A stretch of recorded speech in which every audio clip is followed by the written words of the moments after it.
Welcome to the launch of the Brisbane Folk History Project book. There have been a lot of people working very hard, not me, on this book, and you'll meet them during the course of this afternoon. Just a couple of quick things. You know that the loos are out that way. There'll be some afternoon tea. I've also been asked to tell you that the books that are wrapped are no more expensive than the books that are unwrapped. But if you wanted to give one as a present, you could buy a wrapped book, or you can buy a book and get some wrapping and wrap it yourself. There's a lot of wrapping going on. And if you wanted to give a donation due to the wrapping paper, people would be most grateful for that. So it's lovely to see you all here, and I will introduce one of the stalwarts behind this whole project. Could you please welcome to the stage Andrea Baldwin.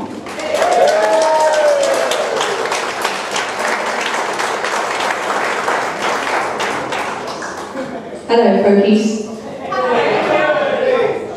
It is so awesome to see you all here. I am feeling a little bit surreal. I feel like, it can't be the end of 12 years of work, but it is. Thank you for being here to share it. Thank you for all the support that you've given along the way.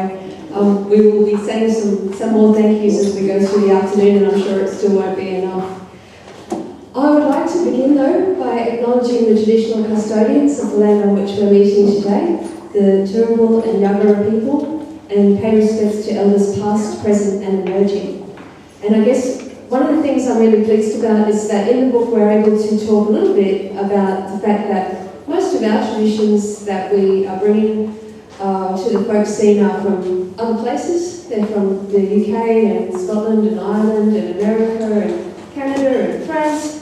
But in fact, there has been folk music on this continent for 60,000 years or more, and it continues. People sing and they dance and they tell stories, and we all evolve together, and culture evolves together, and I think that's a beautiful and wonderful thing. I would also like to acknowledge those of our friends who are not able to be with us here today.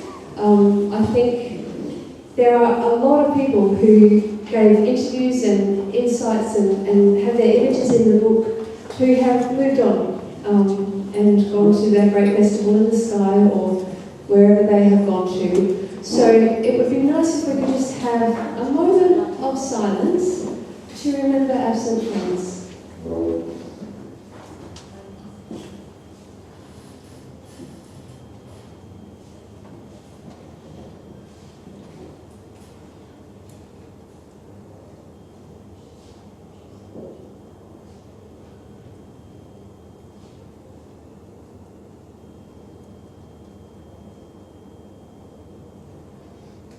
Thank you.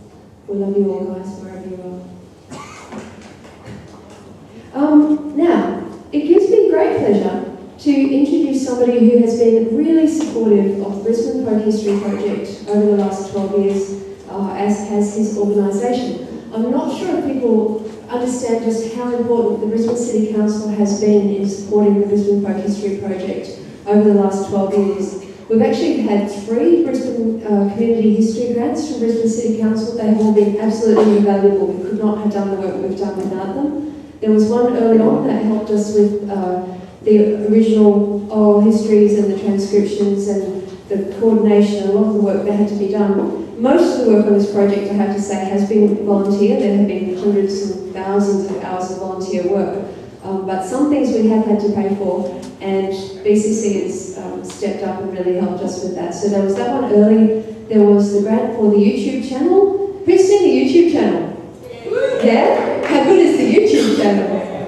There's something like 100 videos on there now, going back to 1978. So Alison Bell is the leading light behind the YouTube channel. So please go and have a look.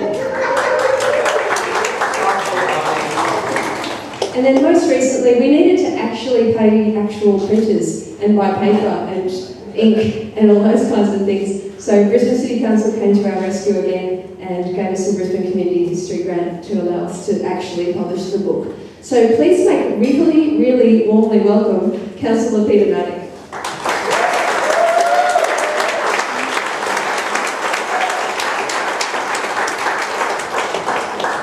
Is this one? Yeah, this one works.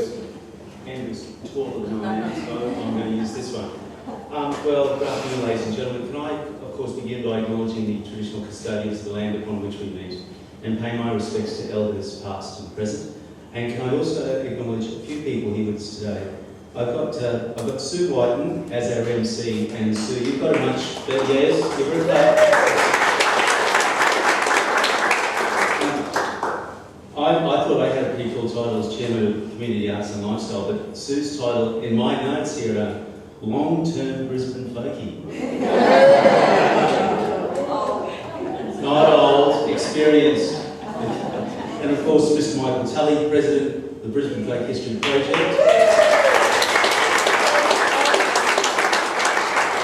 Mr. Alison Bell, Vice President of the Brisbane Folk History Project. Of course, Andrew Baldwin, the Secretary of the Brisbane Folk History Project.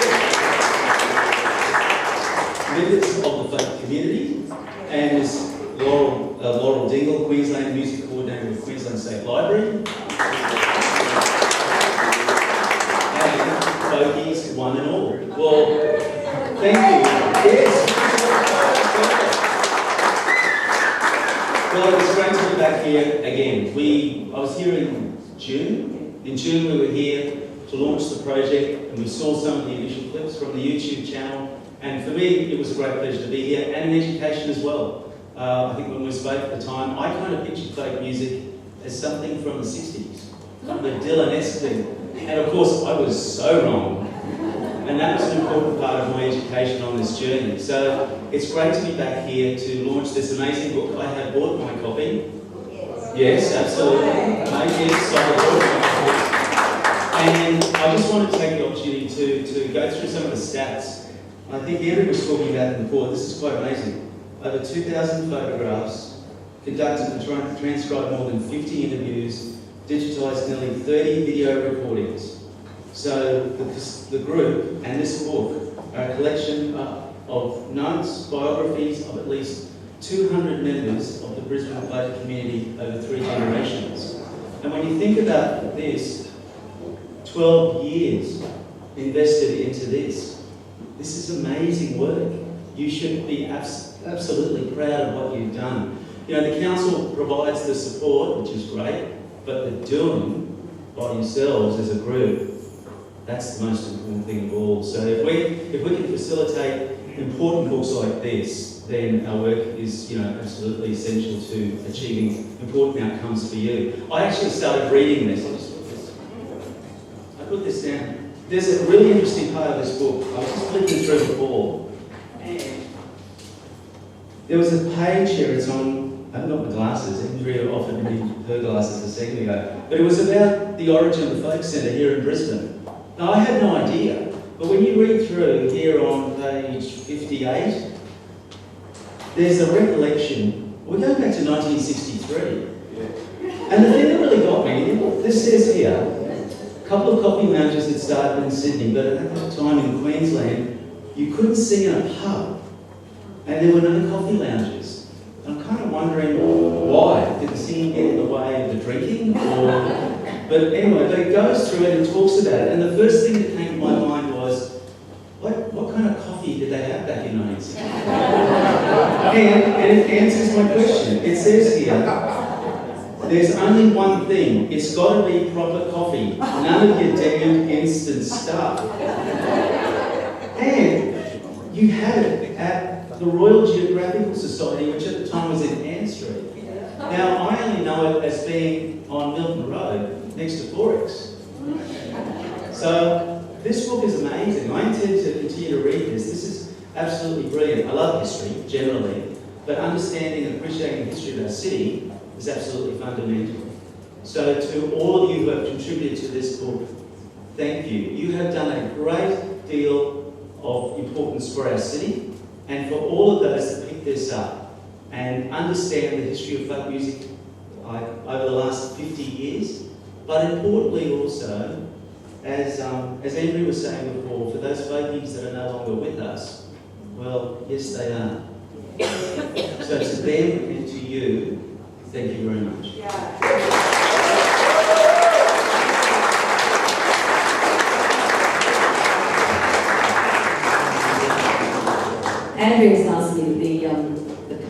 like to gift this book to the Brisbane City Council, because I think you might give it to the Mayor.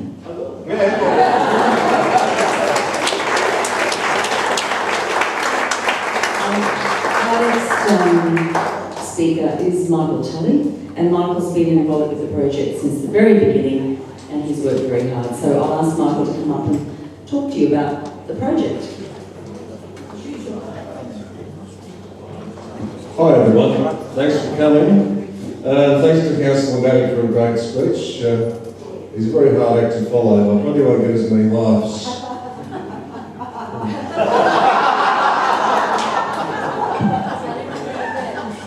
I was going to give you a brief history of how this came about, which I have written so it's easy for me to remember.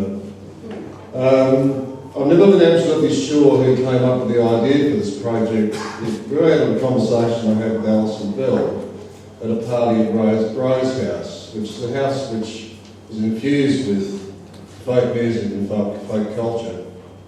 And I was thinking about how our music community wasn't that well known by the rest of the general public. And this conversation segued into the depth of talent and the rich history we have in our folk family. I also thought of all the stories that our people had and whether any of this had ever been written down.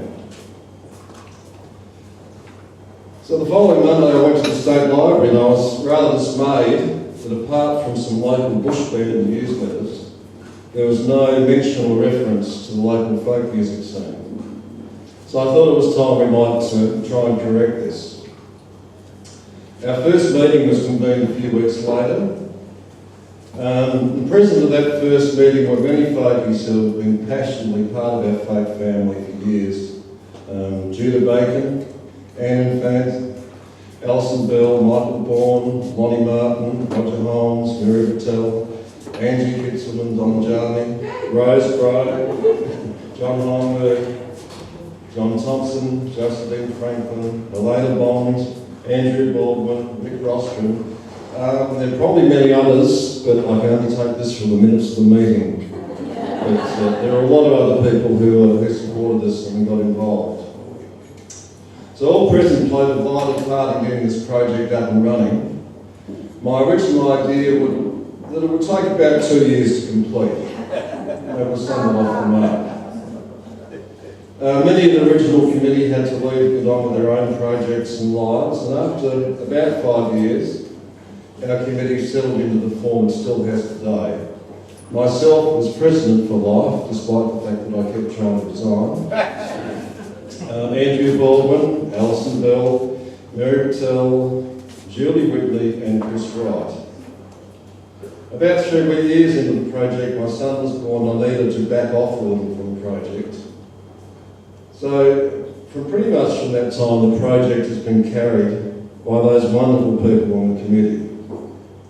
There's been intense periods of activity, punctuated by times there wasn't much happening at all.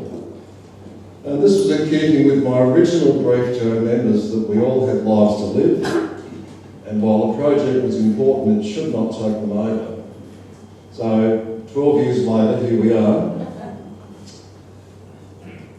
Along the way, many great achievements, some of them unexpected, took place. A partnership with the State Library of Queensland, with the great help of Laurel Dingle and her team, resulted in a vast collection of folk materials now residing in the library. The library now has a database of folk history, something that had not previously existed. We participated in exhibitions of music history in Brisbane, and we also now have a YouTube channel dedicated to music videos of our folk music history. So I thank everybody who contributed to this, and now we have this amazing book. I thank all the people who have contributed to the project. Regardless of the size of the contribution, your involvement has been vital to its success. Along the way, the QFF has given us quite a lot of assistance, but of course the one organisation that has already been mentioned, but I need to mention again, is the Brisbane City Council. We have a council that clearly values the history of our great city, and this project has benefited and I don't actually have the figure, but many thousands of dollars in grants that have kept us going, and it's been vital. My heartfelt thanks go to the Brisbane City Council and its grants committees for giving us the support. Now, I'd like to embarrass all the committee members by asking them to come up on stage. And as they come up, I'd like to give them a hearty round of applause. Andrew Baldwin.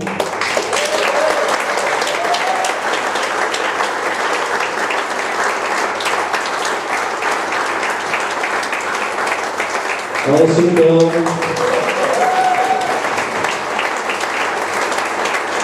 Mary Patel. This guy.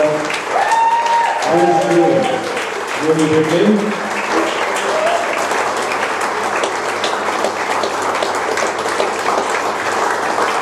And Julie Hickman. These wonderful people have made this happen. Made what I think was my idea of reality, and I'm forever indebted to them. But thanks for listening. I think we've got a lot of things happening, so I'll let you all go. But thanks a lot.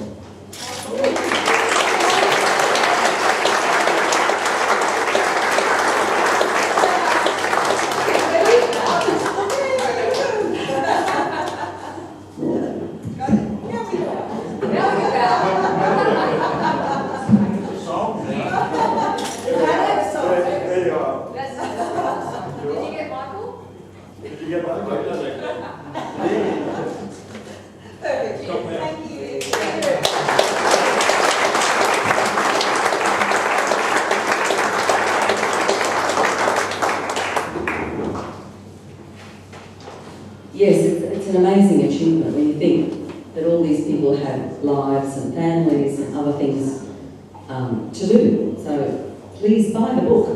We're now going to have the first of the 3 panels. This one is talking about the folk scene from the 1950s to the mid-1980s. Don't quite know how this is going to work, Michael, in terms of sound, but anyway, could I please invite to the stage Michael Bourne, Roger Holmes, Anne Enfant, Katie Vestavar, Don Nichols. If you would just come up and sit in the chairs, we might be able to pass the microphone amongst you all. Would that be the way to go? Oh, you've got,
just while we're waiting to get started and so Michael can get things organised, you do know how many focus it takes to change a light bulb, don't you?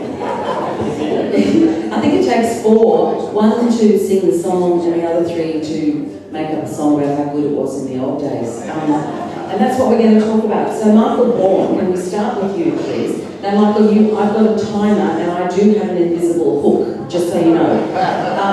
So there have been quite a lot of changes in Brisbane over the years and in the folk scene. So can you just briefly describe the folk scene of your memory when you were a young man, if you can go back that far?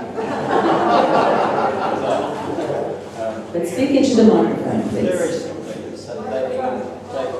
Speak into the microphone.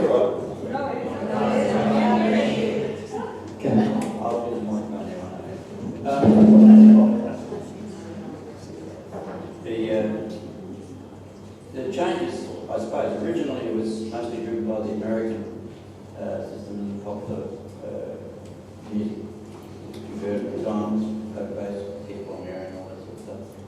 And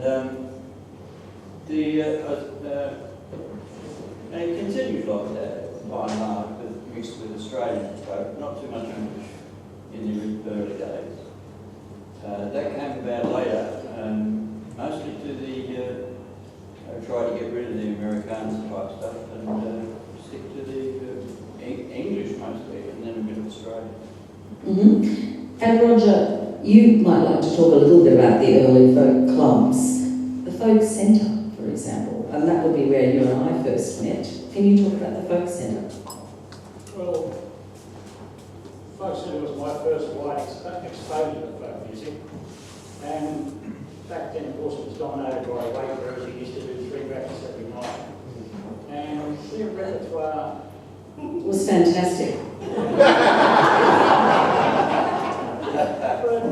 Stan had a big repertoire.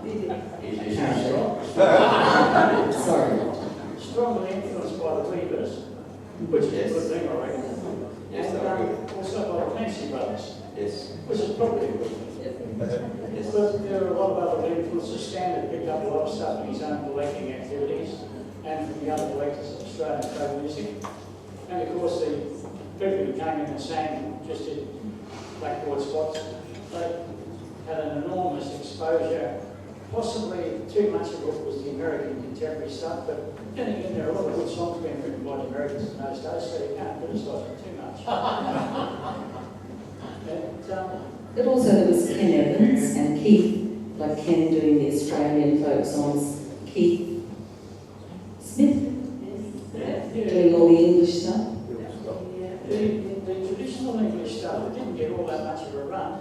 I seem to remember that through the mid-60s, Ewan McCall became far more popular, which was intriguing because he'd been doing things like the radio ballads for 7 or 8 years. Before that, I seem to remember the first one was, what was the name? The Ballad of John Axon, and that was about 1957.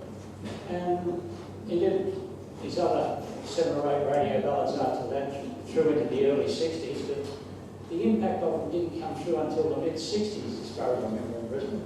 And on top of that, there also became a wider interest in English traditional material as well. And Anne is folk royalty in Brisbane, of course. And still runs the folk club with an iron fist in a velvet glove. Nothing. But Anne, you did want to talk about the social stuff, but you particularly want to talk about a trip to Toromia, I think. Well, So would you tell us about that? I, as you probably know, ran a club called the Barley Mo, which was the first folk club in a pub in Brisbane.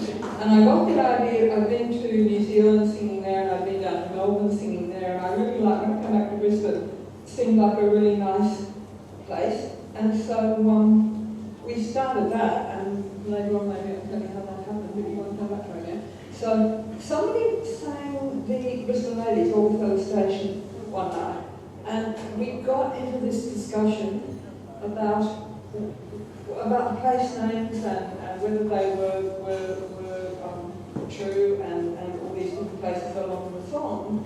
And so we decided to do a trip, and there was,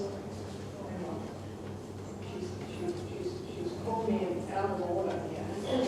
Sorry. No. You can't help it on that. There was Doug Ricard and his son, this little boy Jeremy, and Chris and Joan Nicholson, and myself, and we drove the route.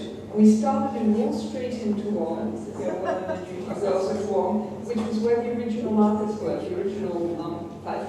And if you look at also at Toowong, they've got places like Camp Street and Market Street.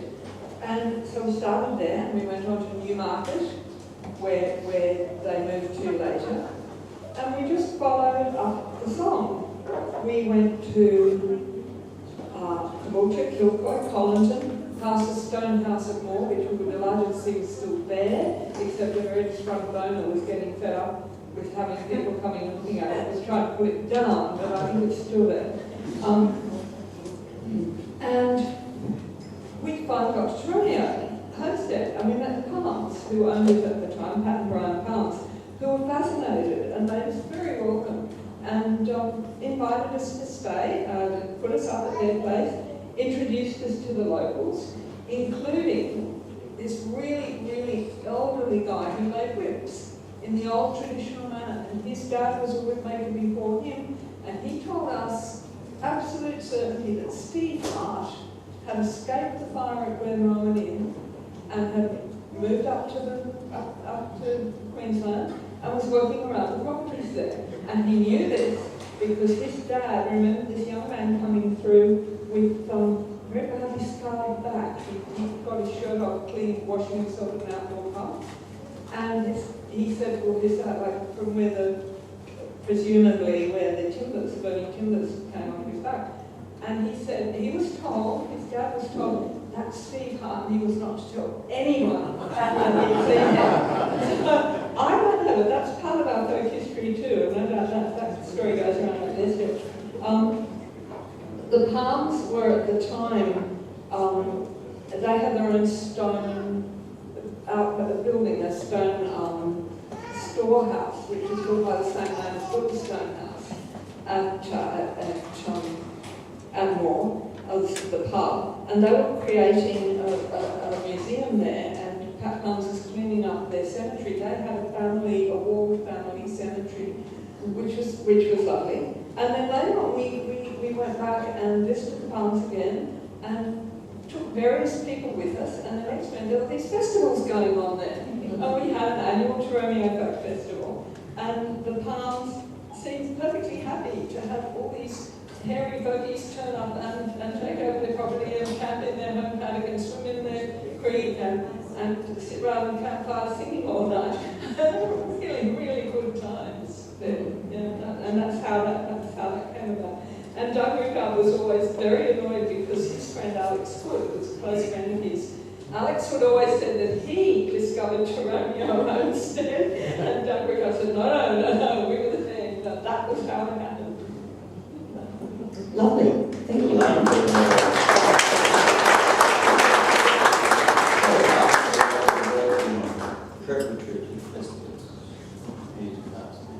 I'll tell you one thing. I think the original trip to Teromio was written up by Bob Michel. He talked to us all, got all our stories about that, which were not so old as doing the book because it was just that same time. He collated all our information. He put it together. I don't know what happened to it, and I'm pretty sure I wrote that account myself, which got published in some folk magazine. I don't know where it is. I don't know if I've even still got it or where it would be. I certainly don't remember what the magazine was. We've got a copy. You have it. Who's saying that? Mary. You've got a copy? We've got a copy of the book with Bob Michel and Ron Edwards. Well done. Yes. It's in And you know how, you don't know where in your mind things happen to. I don't know where We didn't keep stuff in those days. I mean, we were doing it. We were thinking like 50 years ahead, should we be collecting this? And that brings me to the next little issue about how people knew what was going on in the folk scene. And according to my runs sheet here, Katie Estevar, you were the person in the book. People said you were the communication hub, and I've got a quote, apparently it's a quote in the book. If you wanted to spread the word about something, it was telephone, telegram, and telepate.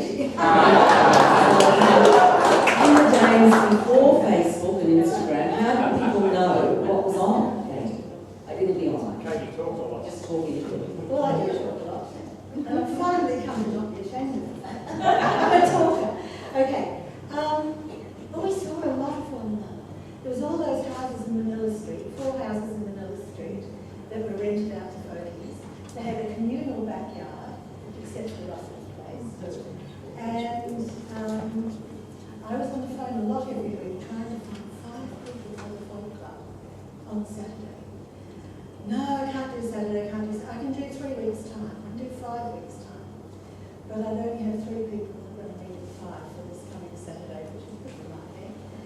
But also we used to have, a lot of us used to go shopping at West End markets every week. Because they've got, 3 pineapples for $1, do you want one? Because I can't eat 3. So a lot of us folkies went down there every week. We had deli lunch picnics very regularly, when we went out in John Pond's Butterbox bus, and we go anywhere within an hour's drive of Brisbane. So it's mostly Tambourine or Mount Cook or Mount Glorious or somewhere like that. And we used to have just the most marvellous picnics and stuff. Plus there was camping at, before the Wetini festivals, there was camping every year up at Mount Tambourine. And I don't know, we were in and out of each other's houses a lot. Yeah, it's great. I do have a memory of the folk centre in Ann Street and the stairs, and sitting on the stairs and practicing, you said. But I can remember Fiona as a baby, and we used to look after her while you bad parents were performing. Do you remember that, Tom? Could you talk a little bit about the folk rag? Because I think that was Fiona, wasn't it, who started the folk rag? Yes, the caddies describe how word was passed around about what was happening in the folk scene. In the interim period after that, probably towards the stage when the folk centre was closing down, there was less communications amongst people. And if there'd be somebody, an international artist come out maybe, or organised to do a concert, and apart from Katie, 3 or 4 other people, Strauss and Rowe and people like that, we'd phone a dozen friends each and checked on to pass it on that this thing would be happening. And it wasn't from lack of interest or support that a lot of these things, there weren't many people out there at concerts. Well, it's before Facebook. We didn't Twitter in those days. Anyway, my daughter Fiona, trying to remember how old she was at the time, we occasionally we'd hear about one of these things and that was last week, we missed it. Because not everybody knew everybody or phone. So she said, I think we should put out a newsletter. My wife June had done newsletters folk club in the Bahamas before we came here, and she'd done Queensland Folk Federation newsletter, and said, oh yeah, that's a good idea. And Fiona made the spark of starting a newsletter about what was going on. And she lasted a couple of months before she got found out. There was a lot of work involved, whereas June tended to take over. Now, our idea about the folk rag, as we called it, was to be free to people. We didn't want to be selling a magazine. Numerous folk organisations have tried that, and some good publications, but subscriptions and all this kind of business and articles, and we didn't want. Basically, it started off. It's a diary about what's happening next month, and then it's sort of photograph on the front of the first one with Tangled Web, which some people are here tonight. Magnificent singing group, and that was part of Fiona's thing. She appreciated Tangled Web and wanted to sort of set the pick there on. That was like the first of the profiles. From then on the front page of every folk rag, there was a profile of a folkie, and probably 50% of people here have been on the profile, including myself. That's right. And so that became a step. Front page, date, what number it was, profile of a folkie, and then diary inside about what was going to happen.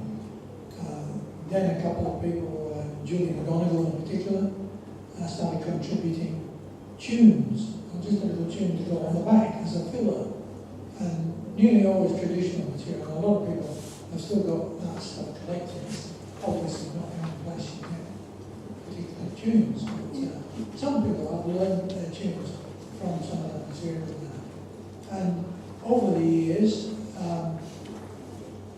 the expense of the thing, because we were doing this for free, it got issued to folk clubs.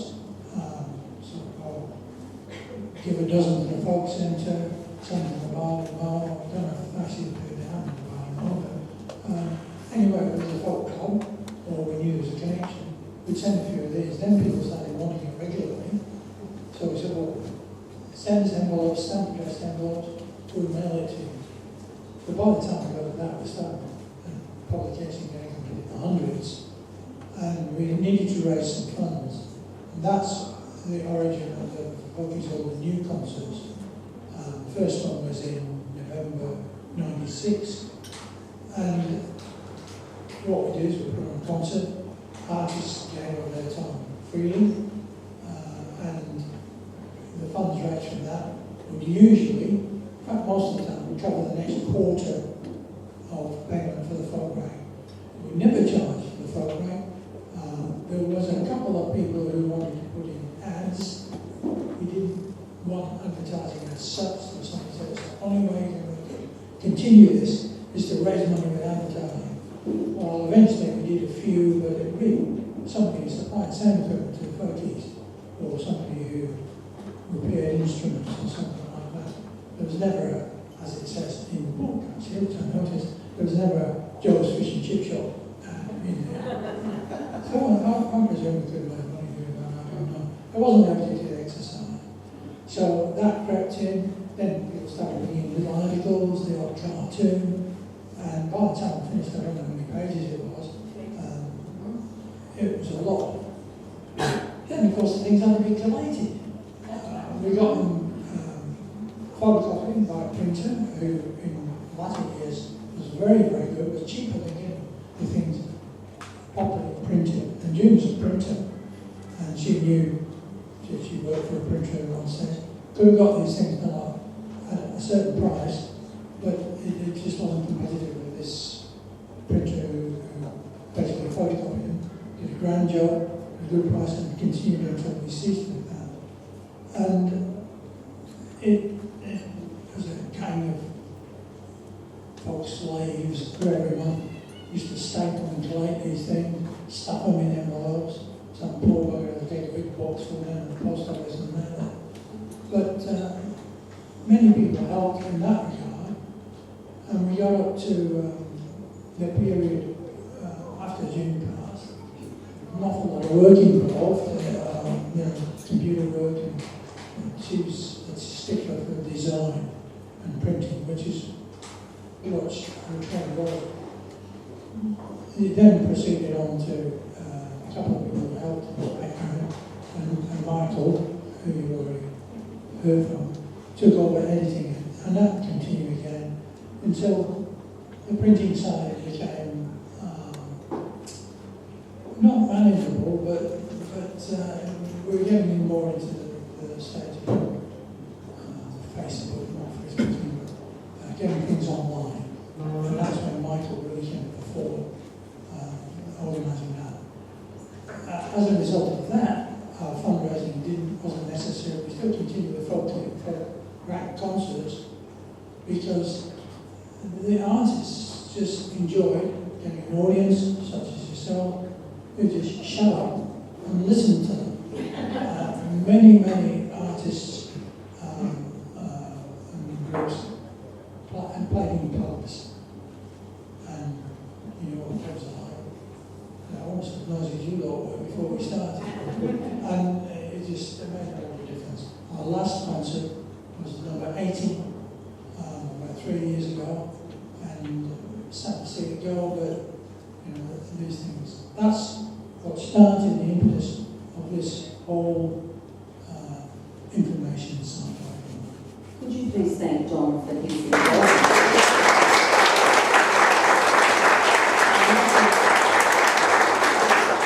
We could go back, but the first concerts, both as old and the Danish Club, were memorable, fantastic concerts, and it gave people an opportunity to play and sing. So that was a fabulous input to the folk scene. I'm aware that we started a bit late, and we won't talk too much more in this panel, but if anyone has anything to say, either a favourite story from Manila Street, from the folky houses, Katie?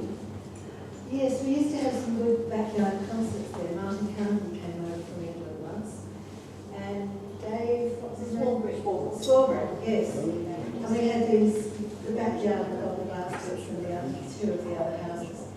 We had hundreds of people there. That is really good classes there, isn't it? It's really nice. I think Bruce Owen and John Conwell opened that you were a Canadian couple that happened to be passing through with a set of reels. John and Wes did a set of jigs and reels, which was really well done. Yeah. Yeah, it was a lovely.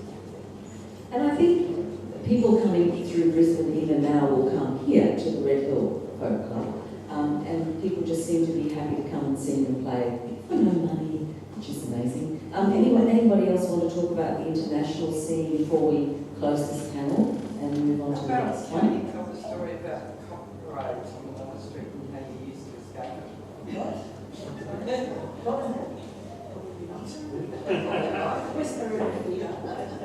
was that? My favourite story in the Wall Street is whenever you go to parties there, if you got raided by the cops. It was you climb from one house to the other house, and then you go down the stairs of the farmhouse, and then whenever the cops they wave and say hello to you, and say, oh, you know, what about people who live here? And they say, oh, we don't know, mate, we just walked to the pub.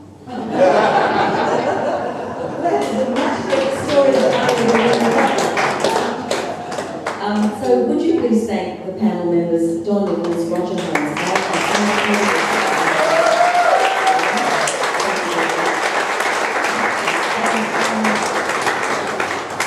I believe we're going to have a dance demonstration now, Andrea. So there'll be a brief 15-minute dance demonstration, and then we'll be back with another panel. Thank you.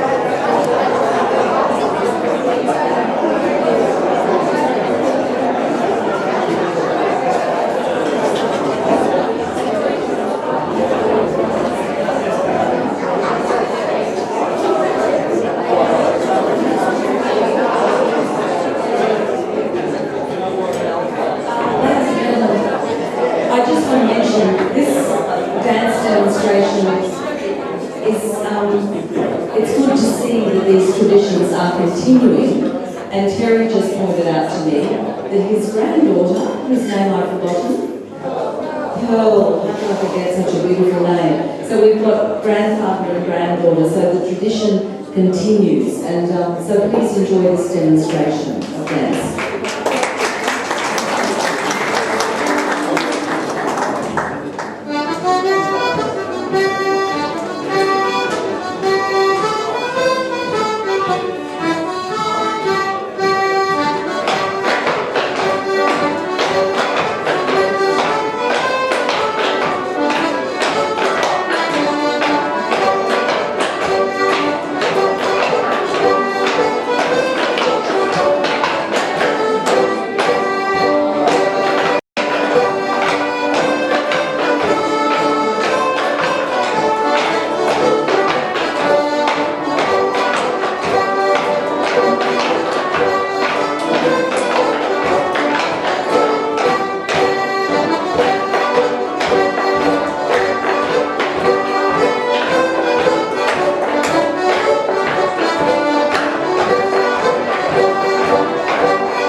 are people in this audience who have danced sword before, and there are people who have clocked before. I hope you enjoyed the performance. But for those who didn't, to fit the people who could come today, it is a little slightly out of chronological order, but the sword dance that we did second is actually younger than the last one that we did, because those swords couldn't be made until spring steel was invented, and the rapid dance, as it's called, is generally much faster than the long sword dances, which were slow and rhythmical and more ritualistic.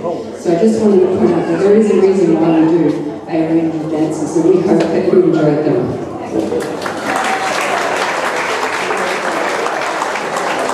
Ladies and gentlemen, big hand for Dance Kaleidoscope.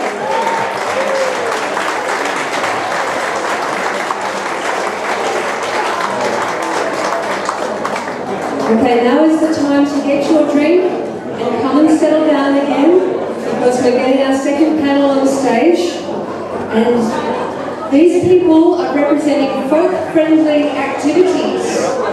So we need Terry Jacob, Sherry Greenhill, Doug Eaton, Nick Knoke, and Harry Hawksworth. Please report to the stage.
Lovely.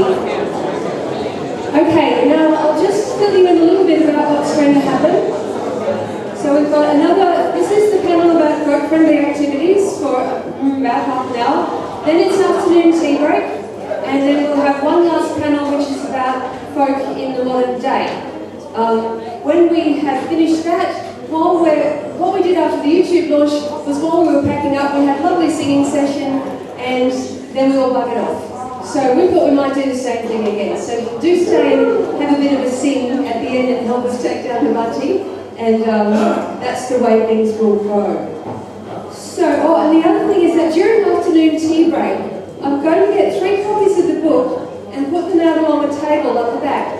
If you are in the book, and you've probably discovered by now whether you are, and even if you think you should be, but you're not, that's fine. We'd like to get you to sign those 3 copies of the book, and they will become prizes in the events that we're holding. We've got 2 little folk launch events at Woodford Folk Festival. The details are on some slips of paper up the back, so if you're going to Woodford, we'd love to see you there. So to kick off an interesting conversation, we've got a few mics up here. Okay, you guys have to stop talking now.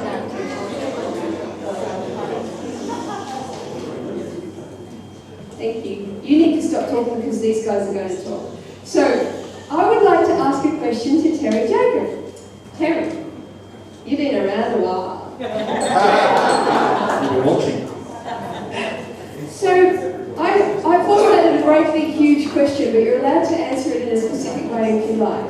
So you've been involved with Morris and these other forms of dance and all kinds of dance and music and tunes. And what do you think has been the best time in the Brisbane folk scene? How to make 200 enemies in 1 sentence. Well, speaking of Morris, I was in the King's Morris in England, which was a very traditional side, part of the Morris ring. Only men danced in the Morris. Had to follow the rules, follow to the actual step, what happened. When I came to Australia in the very, very early 80s or like 70s, I was snapped up by May Morris, and I thought the same thing would exist there. In fact, they did stay to the tradition, but there were two sides. There was a men and a women's side. Now this caused a little bit of friction. It led to quite a bit of drinking of alcohol, fighting, and shouting. So it was a very different type of Morris. From that,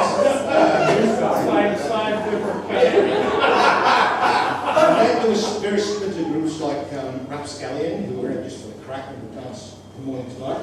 As more they sort of faded away, there was a team called Morris Rampant. Morris Rampant really existed only to kill himself by dancing at the speed of light and dodging sticks. Sadly, there's not many of them left. We then transmuted into there was a site in Toowoomba called Bellswagger that we imported in Brisbane. Bellswagger, I was really kind of interested to see that. Went back to the roots of Morris. There were quite a few weaknesses in the side, and they really concentrated on that whole non-linear approach to dancing, which is, I guess, the answer to the question. In a non-linear way, there is no good, there is no bad. It's just, so I got out of that one okay.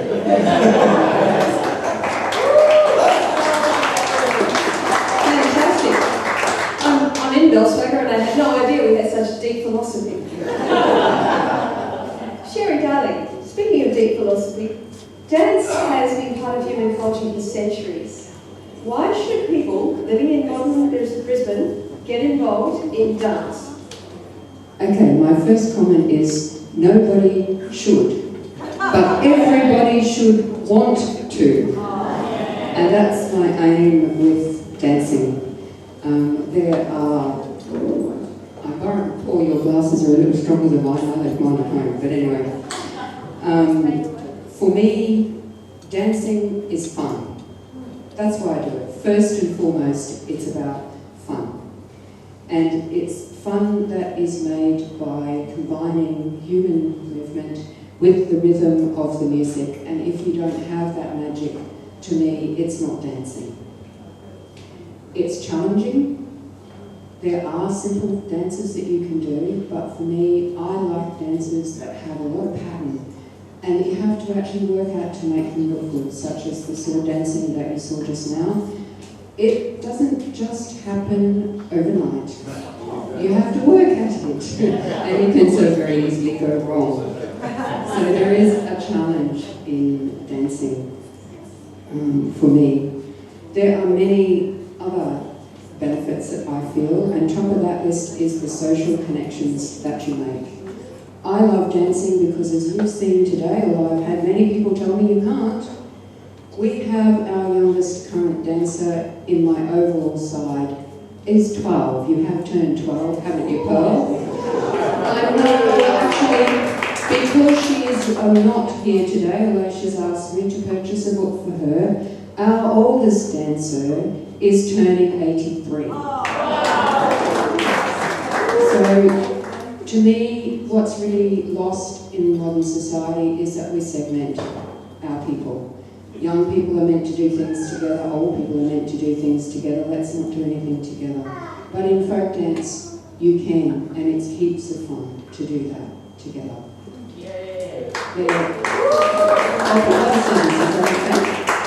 In a very fast sentence, there are many health benefits that I just want to point out as a nurse from the past. If you dance, it keeps you moving, keeps you agile and fit. It's a way of exercising out of the sun. That's what I choose. which is partly why I got into dancing. But it also has benefits in prevention of osteoporosis and dementia and other things like that. And it helps for people who suffer from certain mental illnesses of anxiety and depression and so forth, because they become part of a great big social family. And our dance kaleidoscope, it's not just a dance group, it's a big family. That's lovely. Thanks, Sherry.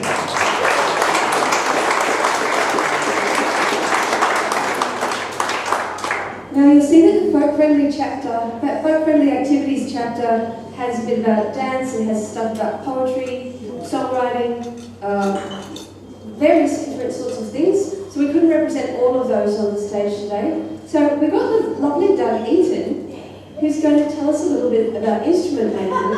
And my question for you, Doug, was what is your favourite story about making an instrument for someone? Yes, well, that invites me to talk about myself. I'd rather not. Anyway, given the circumstances, there's a couple that stick in my mind, and one was these are, of course, a long time ago, probably 15 years or more since these happened. I was approached by a fellow who I never asked, but I think pretty sure he was a Maori, and his day-to-day job was to go around to schools demonstrating Polynesian music. And he came to me and asked me if I could make a ukulele. And I've never actually, up to that point, had made a ukulele. So I said, yes, I've got drawings somewhere about it. He said, oh, this will be a bit different because it needs to have 6 strings. Oh, okay. And he said, I'll get the strings from Hawaii because they're unusual. There's 4 nylon and 2 steel. And in the middle, they're in pairs. So, you know, when you start off with a new range of instruments, you start off with the most unusual one that comes to mind. And so that started me off actually making ukuleles because it was starting to gain some momentum in the community. About the same time, I had a call from an Irish fellow who asked me if I could make a special instrument for him. And what he wanted was, you all know what a bouzouki is, a big drop instrument with a long neck usually. He said, I want an instrument that has a bouzouki body and a guitar neck. So I thought, well, the first thing I've got to do is invent a name for it. So it became Boozer. And funnily enough, just recently, about 17 years ago, I'm told, by the recipient, and just recently he got in touch again and he said it needed a little bit of attention. And he brought it to me, and it was like shaking hands with an old friend, you know, it's lovely. And so he went away happy and asked me, you know, if I had any other instruments on hand, and I dragged a couple out. And in the end, he bought a Macaferi guitar from me. And I'd had this thing made 5 years ago, and although lots of people played it, no one put their hand in their pocket. And I love the way that history comes back to say hello. The thing is with my craft is that over the years, most of the people I've made instruments for have remained lifelong friends. And it's the thing that kept me going for years and years, you know, because you know that if you get in touch with so-and-so, you can start talking where you left off last time. And talk we do. Thank you, Doug. Those are beautiful stories.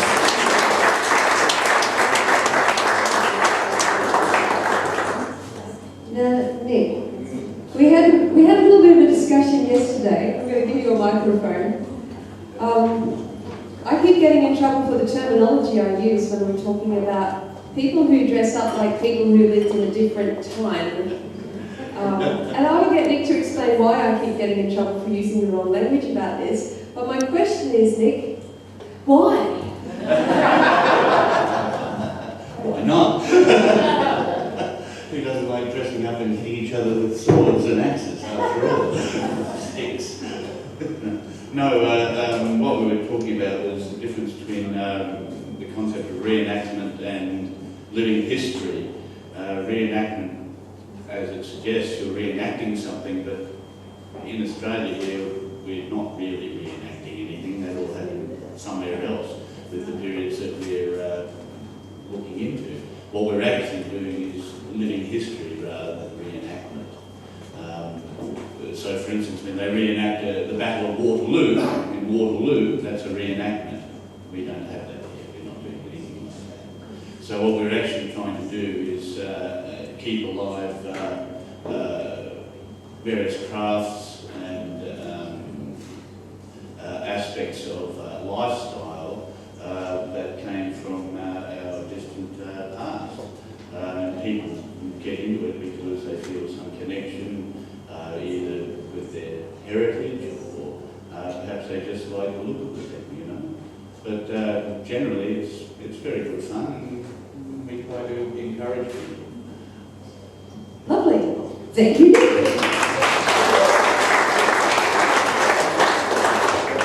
So speaking of encouraging people, I've completely terrified Carrie with the question that I want to ask her.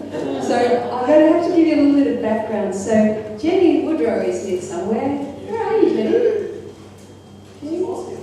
She's gone somewhere. She's hiding because she knew that I might mention her. So Jenny gave us a very beautiful musing about needlecrafts and the relationship between needlecrafts and folk music, which is in the book. Now, Carrie is into creating havoc, but also clothing. So I know that Carrie also does this living history behaviour. For example, dyeing fabrics with lichens and vegetable peelings and things that people might have dyed with years ago, and frogs or from spinning. I got that a long time after you got it. Spinning and weaving and needlecrafts and things, and making clothes, and then wearing them and running around campfires doing interesting things. So, need my medical glasses, hang on a second. So, Carrie, following on from Nick, what do you think? What do you enjoy? Why do you think people enjoy making clothes? And what do you enjoy about it? Thank you. I'm a total fraud. I don't know why I'm here at all. I actually nominated about 5 people who should be here, like Sam Page and Rian and Gary Rankin. And they all rudely said no. So I nominated lots of people. Forgive me for being here at all. And in fact, my first introduction to the Brisbane folk scene was really through people who don't wear anything at all. I'm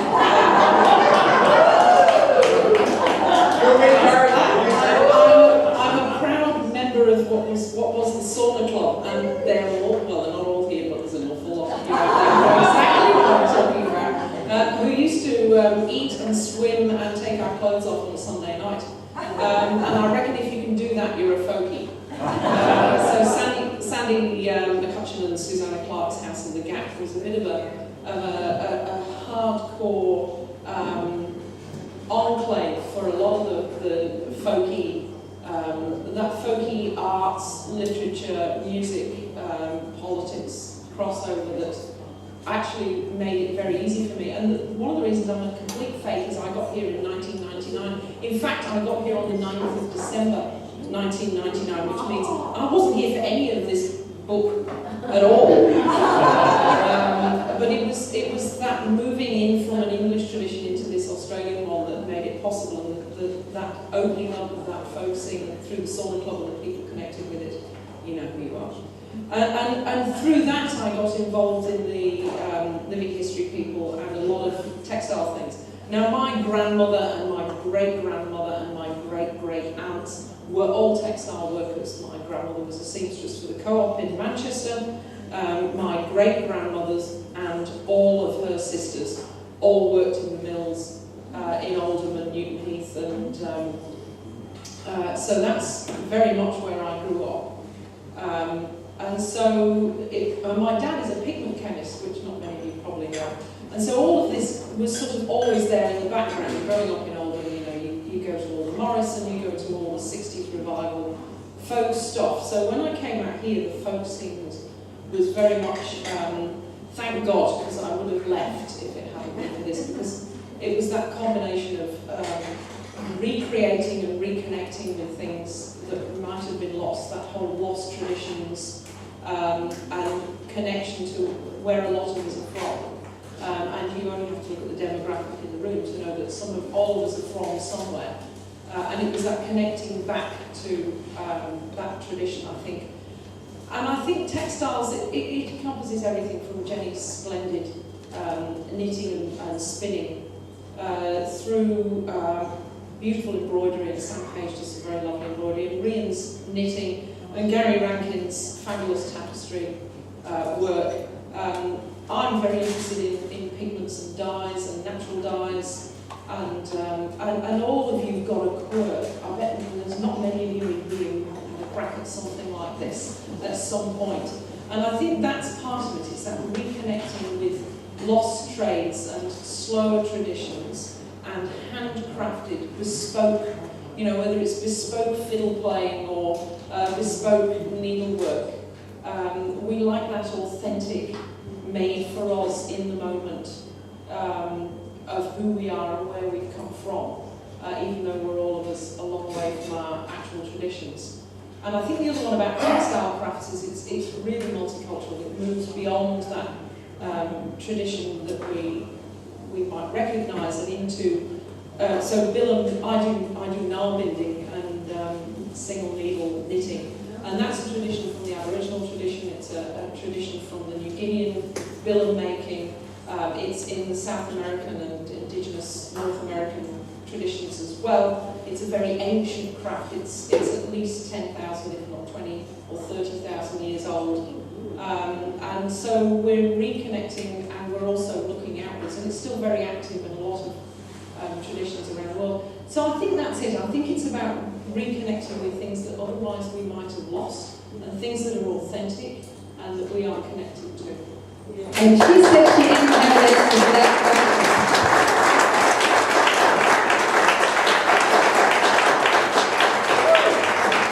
Thank you, Carol. Now, I'm going to do this in this order. First, we're going to thank them. Then we're going to tell them not to go anywhere, and I'm going to tell you something else. And then we're going to go for afternoon tea, okay? So can we please thank the panel?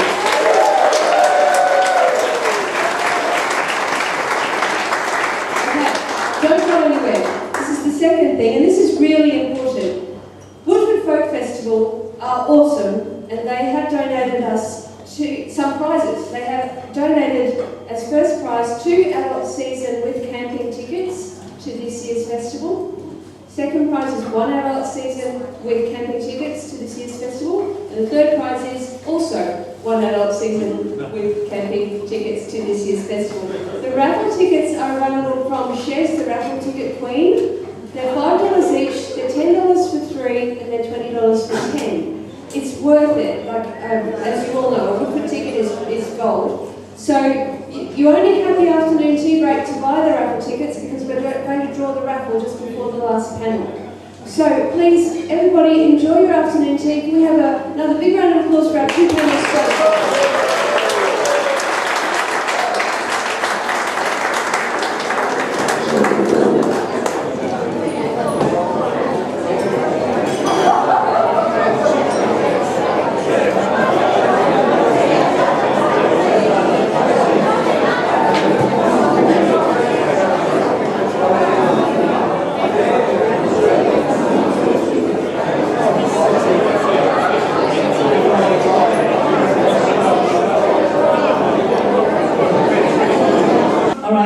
last call for Blue A06. Redraw. Redraw? Oh my God, the gaming. I think it's all right. The gaming. I didn't redraw it, sorry. Did you throw all your tickets away?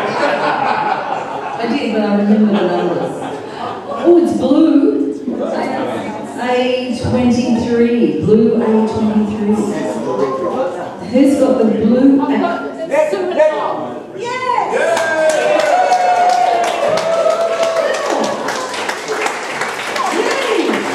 you have to go Woodford and it's really hot and it's just a body endurance test. Good on you. Now you're all chatting and you shouldn't be chatting. Please don't talk.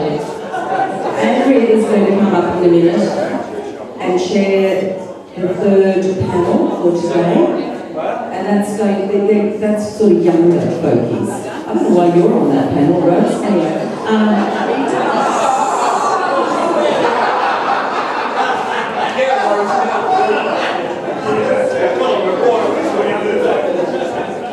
Can we have a big round of applause for all the people who helped with the raffle?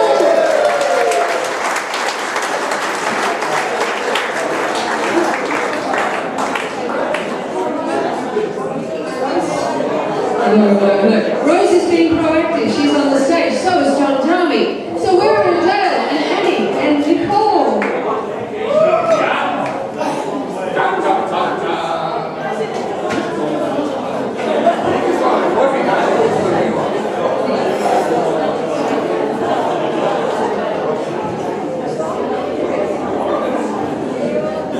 Okay, thank you for hanging in there, people. We've just got one more panel. We want to discuss the Brisbane folk scene from the mid-1980s to kind of the present. Now you have to understand that for us with the book, we finished working on it around about 2017, so it's kind of not the present, but it's present-ish. So, we're going to start with the beautiful Rose. Rose, down. They're not mine, thank you. Before we didn't have enough pairs of glasses and now we have too many. Rose down. In a nutshell, what do you think Mullaney/Woodford Folk Festival, what difference do you think it has made to the South East Queensland folk scene in general? In a nutshell. In a nutshell. It's got to be a 25 really large nutshell, I think. But I think basically it boils down to what the definition of folk is, really. And it's shut up. It's such a broad definition. I think that Mullaney and Woodford has put us on the map. And I think there's a good reason for that, because there's an incredible amount of talent in this corner of the world. And I think that's where the Folk History Project originated from, or the idea of the book originated from, because of the wealth of talent that we have in our corner of the world. And I don't know which came first, it's because of the festivals, or the festivals are because of the wealth of talent, but they've been enablers for everybody, I think, and they've been enablers for other smaller festivals that have been offshoots. The Mullaney, the Sessions, Europrix,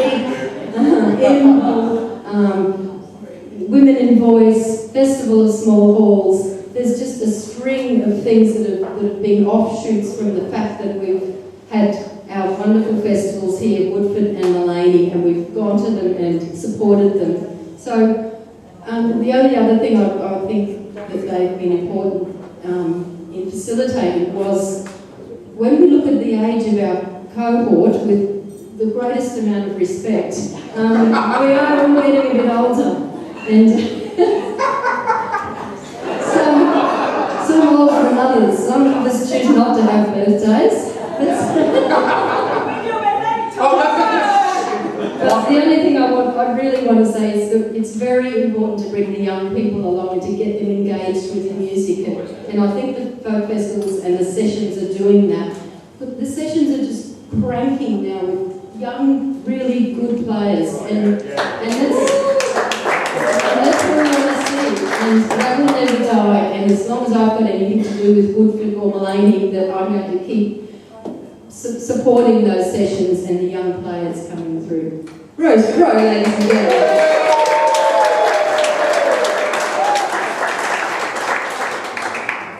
So, Don, we have a question for you. That's handy, that's what I'm here. It's not actually about festivals, so you have a lot of experience in that area. We're really interested in the fact that a lot of people, when they talk about folk, they talk about pre-radio times, pre-radio traditional music. But pre-radio times are actually beyond living memory now. So there's been a lot of change. How do you feel that the rapid rise of electronic and digital technologies has impacted on folk music? For example, how folkies find and learn songs and tunes, how we make and share music, and how we communicate with each other. You realise that is a hell of a question, isn't it? It's pretty cheap, this question. We haven't asked a single small question. Yeah, I know. You're really shitting us all off, to answer that question, you can't address the whole thing. I mean, we are essentially talking about, we can talk about digital recording, that you can do recordings at home now and produce music out there. Let's not talk about that. I want to go actually to the internet, which is an incredible resource. I think it's absolutely brilliant in so many ways. My favourite instrument I play is Irish Bouzouki. I can get online and watch Bob Hallett, who's my favourite music player ever, James Fagan, Don Lunny, Andy Irvine. I can see them play. I can see Don Lunny playing 1972. So I can learn these things from these people, and I can also pick up chords and words for these things as well. And that's brilliant. And many people are doing that.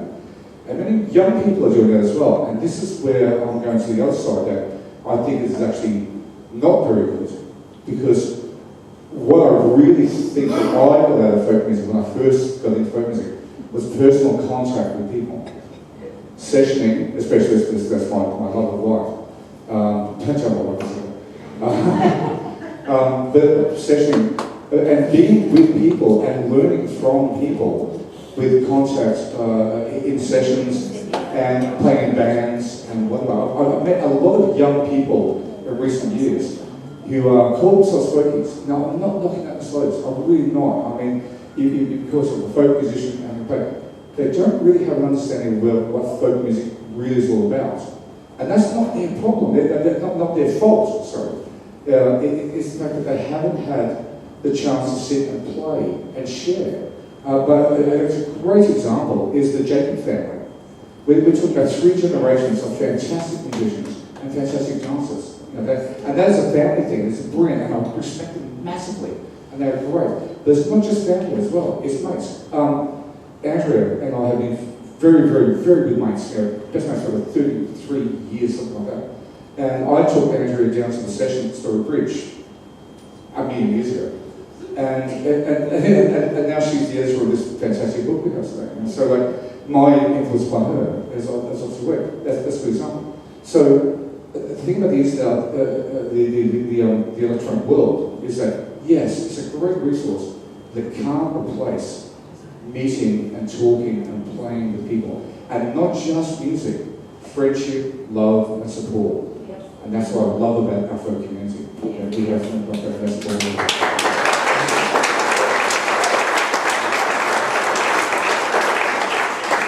Thank you. I've got a bit of a double-barreled question for Dale and Annie. So there's a mic here, darling, and Annie can have that one over there. Hello, Annie.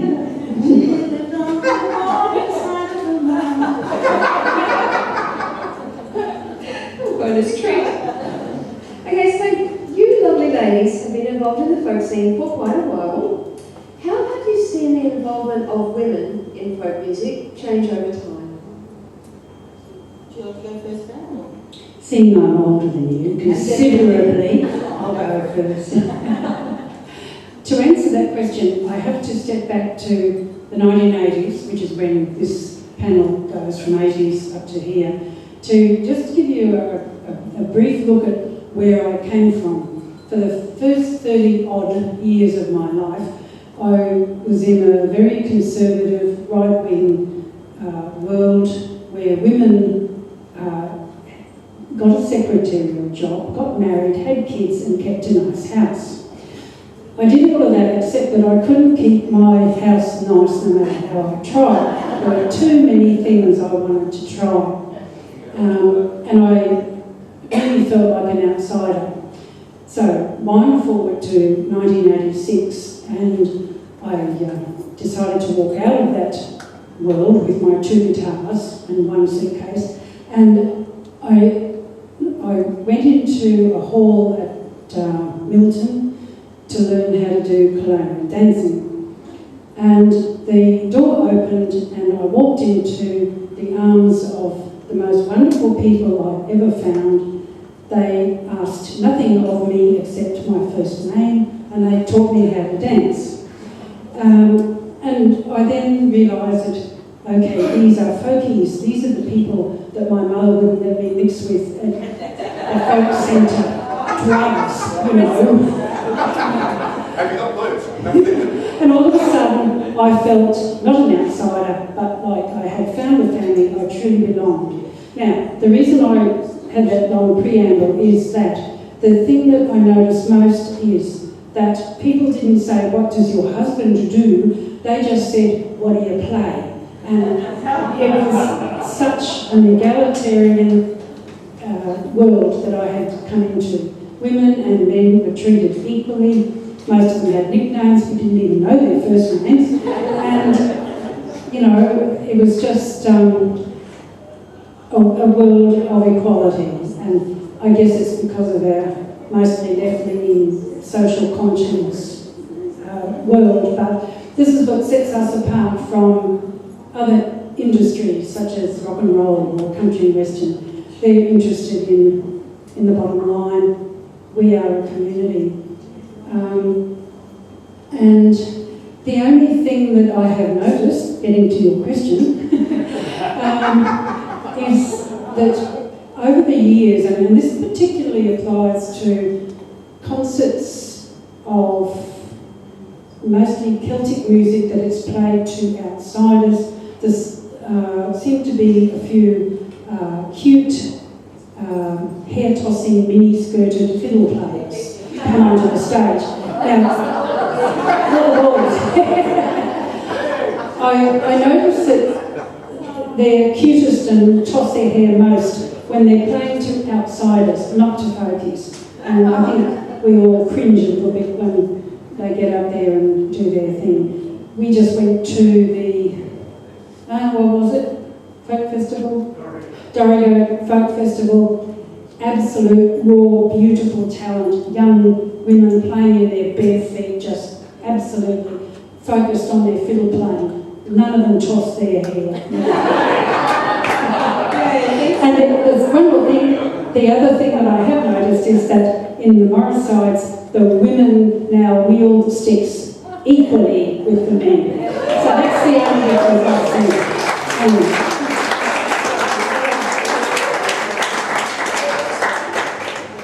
For me, I think it was the change was seeing more women, getting them on the stage, because you're in a movement, the folk movement, and earlier it was very male heavy from a performance perspective, not from appreciating.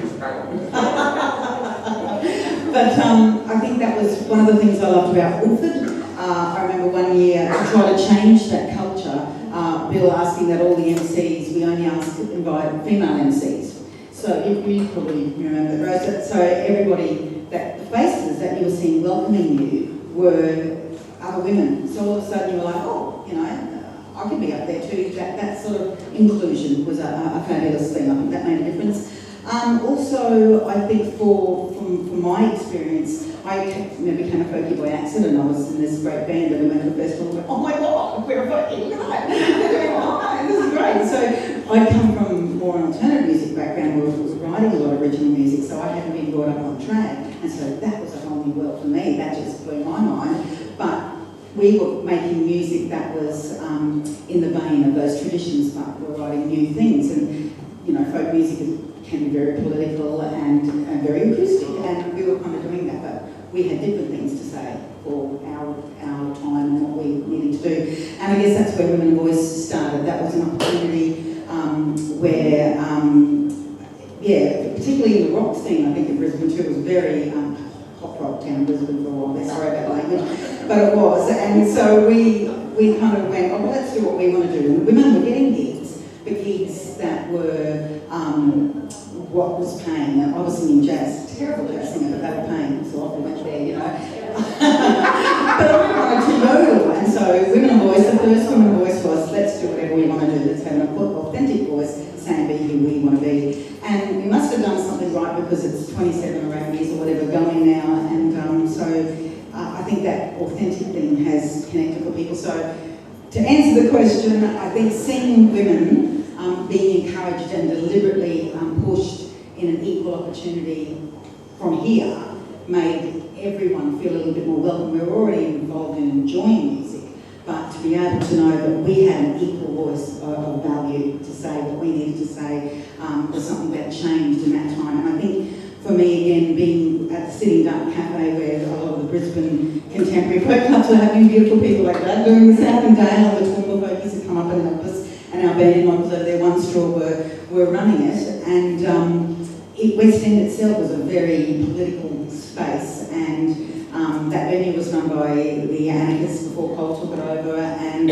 so we already had a political vibe about it. A lot of women gathered at the Sitting Duck. It was a very women-friendly space, which not all venues for music were, and so that culture also came across, and I think we connected what all the amazing stuff that had already been happening before us and up at Maleny to what was happening in Brisbane, and I think that cross-pollination was happy for everyone involved.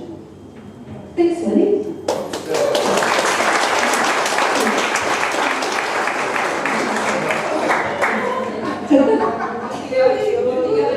I don't know about you, but I just want to keep asking Annie to sing. But we must push on, we can sing afterwards. So we have a question for you, Nick, and we cheated, we discussed it over lunch. So Nick, you've toured and performed a lot interstate and internationally.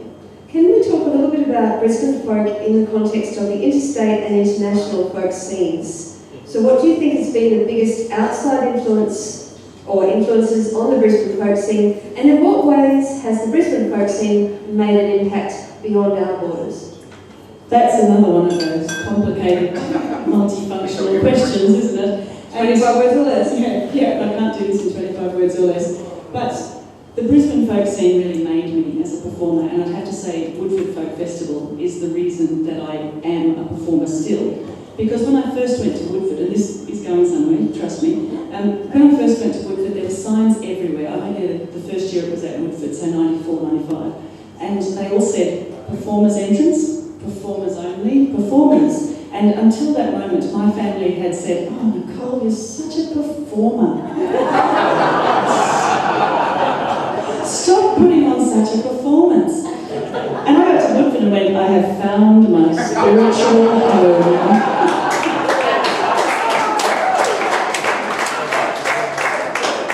So it's horses for courses, but of course, the influence of outside onto Southeast Queensland was that because of festivals like that and the things that come to Southeast Queensland, we have seen the creme de la creme of international and interstate acts. And that's a two-edged sword. So on the one hand, that gives us a boot in the bum to be our best because we want to match the amazing things that we've seen. On the other hand, we don't know the other side of the story. And so, and I'll tell you what that is in a moment, but in order to see the other side of the story, you have to get out of here to get context. It's when you travel that you realise how bloody awesome Southeast Queensland really is. And when you're here, it's just like normal. Because we're used to hanging out with a bunch of really fantastic, interested, engaged, terrific musicians and performers and poets and dancers, the full-ish. We've got a really broad spectrum of culture going on. And it was when I left Queensland and went actually to the UK that I realised they've got some really ordinary acts too. You've got to come from somewhere. So you've got to you've got to build your way up. And so, everyone's in a process of developing what they're doing. And then they travel and we see them at their very best. But if you travel, you realise that even at our most formative, we're really aiming for something that's excellent, and we have the wherewithal to do it here in South East Queensland. And so that was the perspective that I got on what we have here and how we interact with the outside world. And that's continually reinforced by going around Australia as well. But the thing that we have, which I think a lot of other countries don't have, is we have a perspective on multiculturalism and Indigenous culture, and we're grappling with how to integrate all of our cultures in a way that many other countries are not, because they don't have the issues happening right in front of their faces. And so there's actually a big intellectual aspect to what we're doing in folk in this country that we need to pay attention to and value, and know that we are actually asking the big questions and trying to find the answers to them. And that's not always what's happening in other countries. I was quite surprised when I first went to the UK, and I think it's changed quite a bit now. But John and I started touring there in 2003, and I was just a little bit shocked at the overt sexism that was happening in the folk clubs over there. And it was very casual sexism. People sort of didn't seem to realise it was happening, but in Brisbane we would have called it out because it was so obvious to me. And there's, other cultural issues as well, but don't underestimate how cutting edge we are in South East Queensland. I think that we have what we need, and we're using it for the powers of good.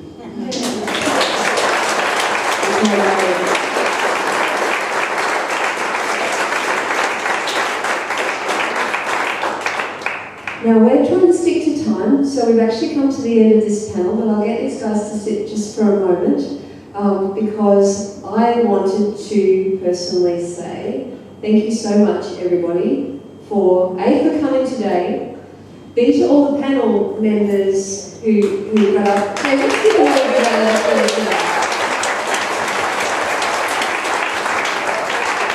Because they were all, to a person, nervous about getting up here and claiming they couldn't answer the questions.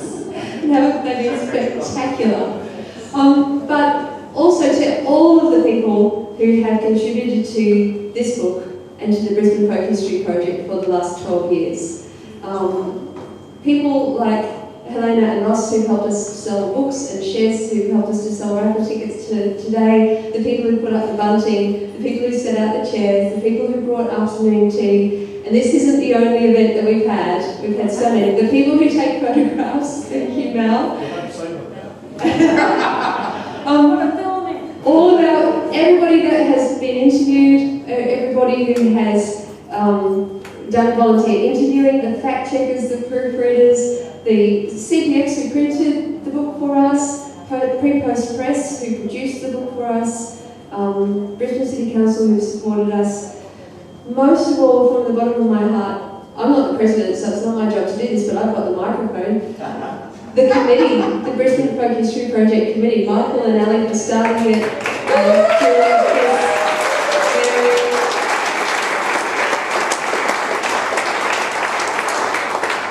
I don't think anyone has made enough of a fuss of Bloody Mary Bertel.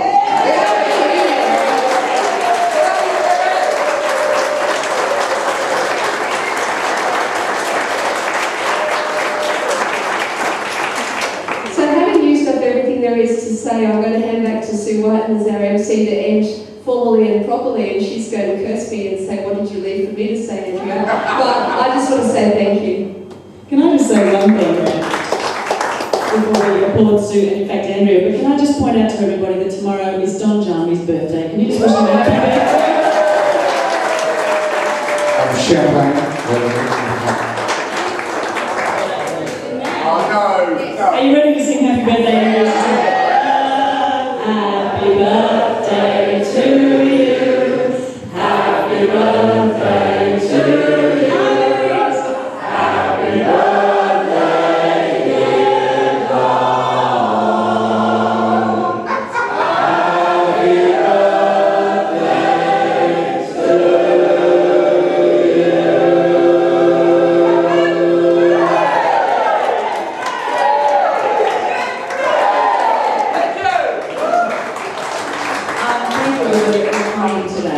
There is one observation I would make as an old folkie, that is folkie, not fogey. When you come to the Red Hill Folk Club, we sing everything. We sing Beatles songs, People will sing classical songs. I think the folk movement is very eclectic and accepting, more so than perhaps classical musicians or jazz musicians. I do think that people who are in that folk mode will actually pick up and play, much to my chagrin a lot of the time, because I'm always saying, please don't join in.